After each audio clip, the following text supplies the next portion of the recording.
Lunes pa lang pero pasabog na ang tensyon sa Senado. Ito matapos mapalitan si Senador Tito Soto bilang Senate President. At ang pinakasurpresa ay ang paglitaw ni Senador Bato de la Rosa na ilang buwang missing in action sa trabaho. Live mula sa Senado, nakatutok si Daniel Manalastas. Daniel, napaghandaan ba o biglaan itong kudeta sa Senado? Alam mo, Sarina, masabi ko hindi na biglaan yung nangyaring kudeta dito sa Senado. Kasi kung maalala, nagkaroon na rin ng mga alingas-ngas before. At itong weekend, meron nga nagkaroon ng alingas-ngas na papalitan daw si Senate President o si dating Senate President Tito Soto. Pero sa nangyari ngayong hapon ay nagkatotoo na ang lahat ng yan. Pero alam mo, Sarina, dito sa Senado, sa mahaganapan dito sa Senado, tatlong malalaking usapin yung nangyari. Ang una ay ang pagbabalik ni Senador Ronald Bato de la Rosa, at ang pangalawa, ang pagpapalit ng liderato, at ang pangatlo, ang biglaang pagdating ni dating Senador Antonio Trillanes IV dahil nga raw sa kanyang ipakita niya ang warrant of arrest mula raw sa International Criminal Court laban kay Senator Bato. Nag-move si Senator Joel Villanueva para ideklara na vacant lahat ng posisyon sa liderato ng Senado.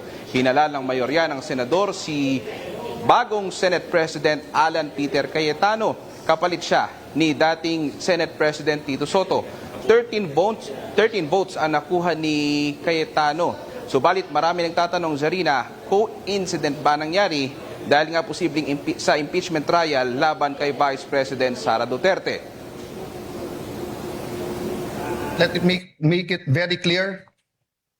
May mga lumabas sa news and hindi ko kayo sinisisi kung sinasabi nyo sa news na ang pagpalit ng leadership ay tungkol sa impeachment. Hindi po. The impeachment is enshrined in the Constitution. The Bible says, the truth shall set us free. We want to be free from poverty.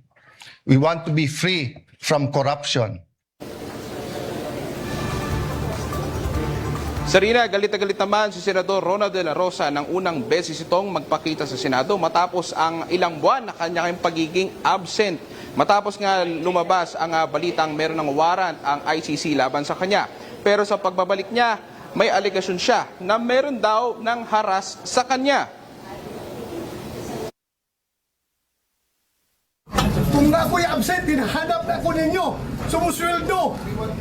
Hindi nagpapakita. Ngayon, papakita ko dito. Oh, hinara ko naman yung guy. Nag-wrestling ako doon. Kasugat-sugat ako. Why are you here, sir? Pasok! This is the Senate! Wala silang respeto sa institusyon ng Senado. Bakit gano'n ang NBI? Ayaw ba senador ng Republic? Kung hindi ko papasok, ginahanap niyo ako. Di ba? Ngayon papasok ako, tatanungin niyo ako bakit ako pumapasok. Subalit, Zarina, hindi pa man nag-iinit sa pwesto si Cayetano at kakabalik lang ni De La Rosa, biglang lumutang nga itong si dating Senador Antonio Trillanes. At pinakita niya sa media yung anyay warrant of arrest laban kay De La Rosa na nagmula raw sa ICC.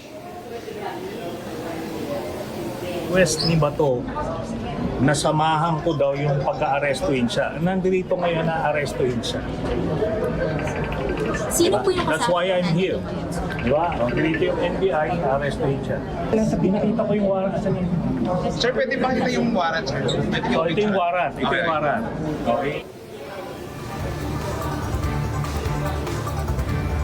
Samantala, Zarina, si dating Senate President Tito Soto naman, minintay niya yung kanyang statement na he is serving at the pleasure of his colleagues at nananatili daw ang kanyang loyalty sa taong bayan. At sa punto ito, Zarina, inaabangan din natin yung mga pangyari. Kasi kanina bago ako tumayo dito, bago ako mag-live, nakita ko yung mga taga-NBI na nandoon malapit sa Senate Lounge. At inaabangan natin kung lalabas si Senator Ronald de la Rosa at i-implementa nga ang sinasabing warrant of arrest mula sa International Criminal Court.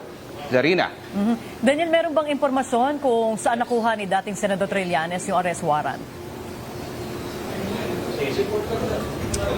Ang sinasabi niya, Zarina, Kaya siya nandito bilang tugon nga doon sa nakalipas na hamon ni Senador Ronald De La Rosa. Kasi kung maaalala mo, Zarina, nag-viral naman itong video ito. Sinasabi nga ni Senator Bato na make my day, Trillanes. Ang sinabi niya pa, ay inahamon niya nga si Trillanes na kung may warrant ay dalhin dito.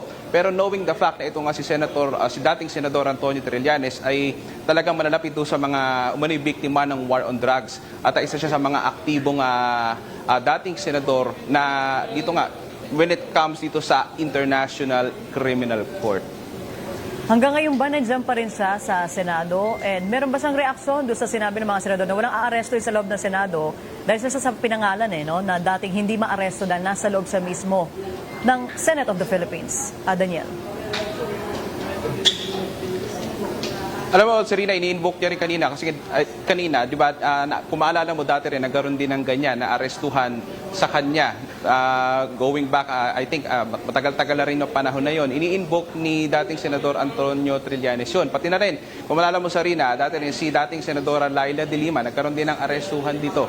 Pero ang sinasabi nga ng mga senador ay pagka within the Senate premises, hindi nga pwedeng mangyari yung arestuhan. Pero, ganun pa man, Serena, despite all of that, andito pa rin yung NBI, nakikita natin dito sa may Senate Lounge at nag-aabang tayo kung ano yung mga pwedeng mangyari. Kasi nga, si Senator Bato ay hindi pa natin nakikita uling lumabas mula dito sa Senado. At maging si dating Senador Antonio Trillanes, hindi na rin natin uli nakikita. Pero yung NBI, yan ang inaabangan natin ngayon. Alright, maraming salamat, Daniel Manalastas.